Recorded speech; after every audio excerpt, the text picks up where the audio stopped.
नमस्कार, business express में आपका स्वागत है। मैं हूं आपके साथ अंकिता और आइए अब खबरें देखते हैं विस्तार से। वैश्विक संकेतों के बीच शुक्रवार को भारतीय शेयर बाजार में सुस्ती देखने को मिली है। शुरुआती कारोबार में सेंसेक्स 100 अंक से अधिक लुढ़ककर 37,700 अंक के नीचे आ गया। वहीं निफ्टी की बात करें तो गिरावट के बाद 11,100 अंक के नीचे हो गया। बीएसई इंडेक्स में आईटी सेक्टर के शेयर टीसीएस, इन्फोसिस, एचसीएल और टेक महिंद्रा में तेजी दर्ज की गई।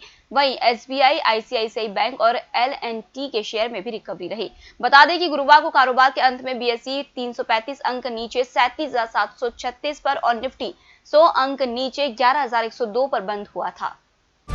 रिलायंस इंडस्ट्रीज ने कोरोना काल में भी 13,248 करोड़ रुपए का मुनाफा कर चौंकाया है। कंपनी का राजस्व 42% यानी 74,021 करोड़ रुपए घटा तो कंपनी ने 63,452 करोड़ रुपए कटौती करके नुकसान रोक लिया।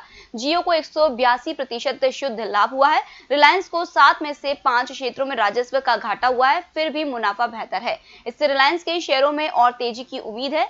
विशेषज्ञों का कहना है कि अप्रत्याशित आय को ध्यान में न रखे तो लाभ अपेक्षा से अधिक है। वहीं फेसबुक और रिलायंस की पार्टनरशिप के बाद भारत की इंटरनेट बाजार हिस्सेदारी रिलायंस इंडस्ट्रीज लिमिटेड के पक्ष में होने की संभावना है। गोल्डमैन सैच ने अपनी रिसर्च रिपोर्ट में कहा है कि इस साझेदारी में एक वीचैट जैसे सुपर ऐप बनाने की क्षमता है। गोल्डमैन सैच ने कहा है कि हाल ही में रिलायंस इंडस्ट्रीज और फेसबुक साझेदारी भारत इंटरनेट के मोनेटाइजेशन लेवल को बढ़ा सकती है और वित्तीय वर्ष 2025 तक सभी इंटरनेट ग्रॉस ट्रांजैक्शन वैल्यू 25% बढ़ा सकती है। कर्ज देने वाली कंपनी एचडीएफसी लिमिटेड ने गुरुवार को तिमाही नतीजों की घोषणा की। कंपनी का चालू कारोबारी साल की पहली तिमाही अप्रैल से जून के दौरान स्टैंड अलोन शुद्ध लाभ 5% घटकर 3,052 करोड़ रुपए रहा, जबकि एक साल पहले की समान अवधि में कंपनी ने 3,203 करोड़ रुपए का स्टैंड अलोन शुद्ध लाभ दर्ज किया था। सरकार देश में नया कारोबार शुरू करने वालों के लिए गैर जरूरी नियमों को खत्म कर कारोबारी सुगमता बढ़ाएगी। डीपीआईआईटी के सचिव ने बताया कि प्रधानमंत्री नरेंद्र मोदी के निर्देश पर कैबिनेट सचिव इसकी निगरानी कर रहे हैं।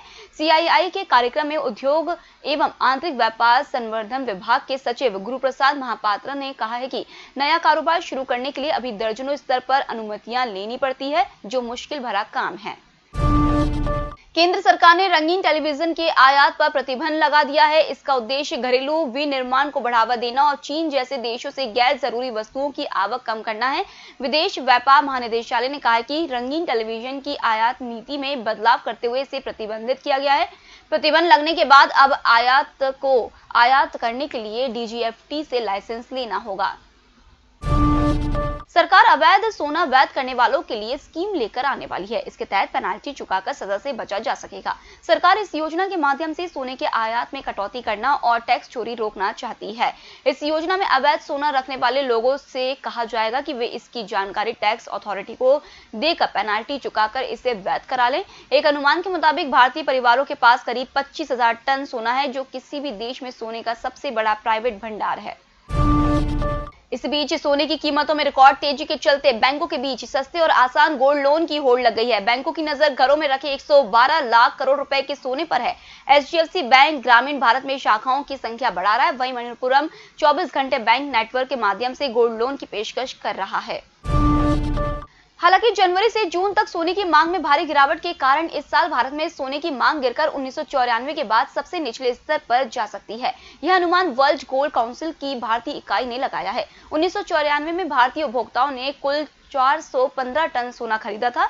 सोने की मांग गिरने से देश का व्यापार घाटा कम होगा और अन्य मुद्राओं के मुकाबले रुपए को मजबूती मिलेगी।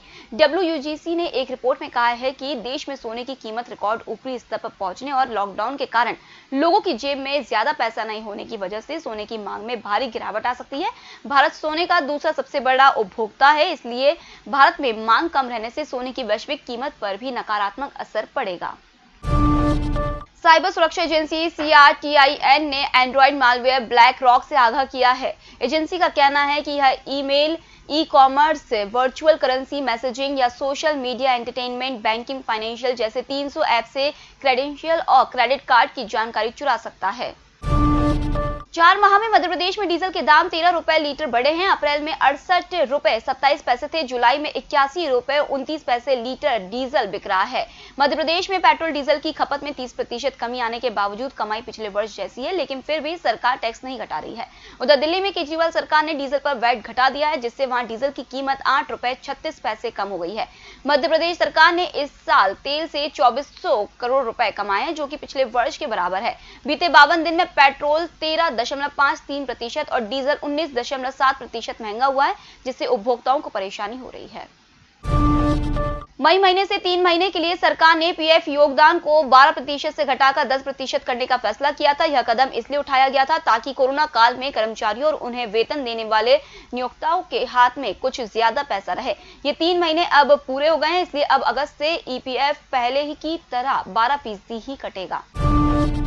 अमेरिकी संसद में दुनिया की 4 बड़ी कंपनियों के प्रमुख कार्यकारी अधिकारी की पेशी के दौरान उन्हें एकाधिकार पर उठे सवालों का सामना करना पड़ा। इन सीईओ में गूगल के सुंदर पिचाई, फेसबुक के मार्क जुकरबर्ग, अमेजॉन के जेफ बेजोस, एप्पल के टिम कुक शामिल हैं। इन कंपनियों से जो सवाल पूछे गए उनमें लोकतंत्र, उपभोक्ता हित, व्यक्तिगत डेटा, अस्वस्थ व्यावसायिक प्रतिस्पर्धा आदि से जुड़े सवाल पूछे गए थे।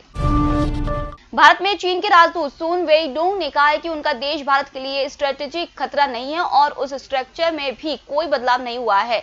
उन्होंने कहा कि दोनों एक दूसरे के बिना नहीं रह सकते। चीन का ये बयान ऐसे समय आया है जब भारत ने पिछले दिनों चाइनीज ऐप बैन किए हैं और बॉर्डर पर दोनों देशों के बीच तनाव बना हुआ है। फिलहाल इस बुलेटिन में इतना ही। आप बने रहिए EMS टीवी के साथ। नमस्कार।